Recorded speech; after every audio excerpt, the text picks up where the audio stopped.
दोस्तों, आज़ाद बोल इंडिया देख रहे हैं आप। आपके साथ में आदिल खान आज़ाद। देश के मुसलमानों को एक बार फिर से धक्का लगा है। 30 साल पहले अयोध्या में उनकी बाबरी मस्जिद तोड़ दी गई, शहीद कर दी गई। फिर 3 साल पहले सुप्रीम कोर्ट ने भी मस्जिद की ज़मीन राम मंदिर के लिए दे दी। और अब पता ये चल रहा है कि मस्जिद के लिए जो ज़मीन यूपी सरकार की तरफ से अलग से दी गई थी, उस पर मस्जिद तो क्या कुछ भी नहीं बन सकता, कोई कंस्ट्रक्शन हो ही नहीं सकता, एक ईंट भी रखी नहीं जा सकती। असली वजह आप जानेंगे तो हैरान रह जाएंगे। अयोध्या के धन्नीपुर में बाबरी मस्जिद के बदले नई मस्जिद का निर्माण नहीं हो सकता है।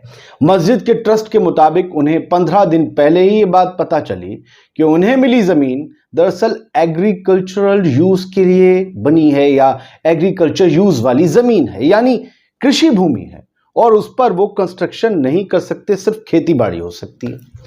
मस्जिद ट्रस्ट ने लैंड यूज चेंज करने और उस पर 7 मंजिला बिल्डिंग बनाने के लिए अयोध्या डेवलपमेंट अथॉरिटी को आवेदन भी दिया था, एडीए को, लेकिन कुछ हुआ नहीं। अयोध्या विकास प्राधिकरण ने इंडो इस्लामिक कल्चरल फाउंडेशन को इसकी जानकारी दे दी है कि भैया मस्जिद नहीं बन सकती, एग्रीकल्चर लैंड है वो, उसके लैंड यूज चेंज करवाइए, तब जाकर कुछ बनाइए। ट्रस्ट ने पिछले 2 सालों से मस्जिद और अस्पताल का नक्शा पास करने के लिए जमा कर रखा है अथॉरिटी के पास कि भाई ये नक्शा है हमारा, इसे पास कर दीजिए। अब नक्शा इसलिए पास नहीं हो रहा क्योंकि लैंड यूज चेंज नहीं हो रहा, कुछ नहीं हो रहा है।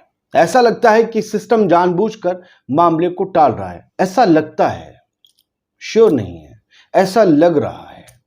एडीए, अयोध्या डेवलपमेंट अथॉरिटी, इसके मुताबिक अब अगर बगैर लैंड यूज चेंज किए हुए अयोध्या मस्जिद ट्रस्ट का नक्शा पास नहीं हो सकता है। पिछले हफ्ते इंडो इस्लामिक कल्चरल फाउंडेशन यानी कि अयोध्या मस्जिद ट्रस्ट के ट्रस्टी अरशद अफजाल खान ने अयोध्या विकास प्राधिकरण के सचिव को लैंड यूज चेंज करने के लिए एक एप्लीकेशन दी थी कि भाई प्लीज आप ये कर दें तो हम अपना काम शुरू करें तो जो चंदा आया वो लगाएं और बाकी चंदा आना शुरू करें, क्योंकि हम चंदा आगे ले ही नहीं रहे, क्योंकि हम मस्जिद की तामीर का एक ईंट भी रख नहीं पा रहे हैं। इस मस्जिद की जमीन से जुड़ी एक अच्छी बात भी दोस्तों सामने आई, वो आपको बता दें। आप सबको तो पता ही है कि 9 नवंबर 2019 को सुप्रीम कोर्ट ने राम जन्मभूमि और बाबरी मस्जिद विवाद पर आखिरी फैसला सुनाया था, जिसके बाद आपको पता है कि पुरानी ज़मीन जो थी जिस पर बाबरी मस्जिद थी, जिसे शहीद कर दिया गया, वो राम जन्मभूमि को दे दी गई और धन्नीपुर में मस्जिद बनाने के लिए अलग से 5 एकड़ ज़मीन मिली। सुन्नी सेंट्रल वक्फ बोर्ड को मस्जिद बनाने के लिए 5 एकड़ ज़मीन दी गई। मस्जिद निर्माण के लिए सिर्फ यूपी नहीं बल्कि पूरे देश से चंदा आया।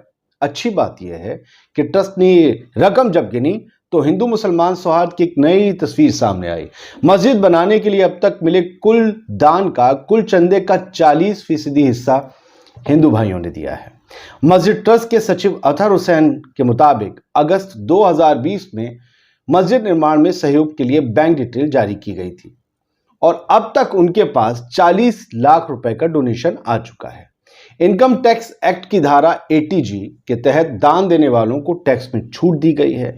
डोनेशन का करीब 30% हिस्सा कारपोरेट से आया है, 30% हिस्सा मुस्लिम समुदाय से आया है और बाकी 40% हिस्सा हिंदू समुदाय की तरफ से आया है। वो लोग जो हिंदू मुसलमानों में खाई पैदा करना चाहते थे, इस मामले के जरिए ये उनके मुंह पर चाटा है। और मुसलमानों को भी सोचना चाहिए कि राम मंदिर बनाने के लिए मस्जिद गिराने का जो एक कुकृत्य था, वो सभी हिंदुओं ने नहीं किया, इतना उनकी मंशा थी। दोस्तों, 6 दिसंबर 1992 के दिन बाबरी मस्जिद को शहीद किया गया था। तब से अब तक पूरे भारत में मुसलमान इस दिन को काले दिवस के तौर पर मनाते हैं। इस बार बाबरी मस्जिद की 30वीं बरसी होगी।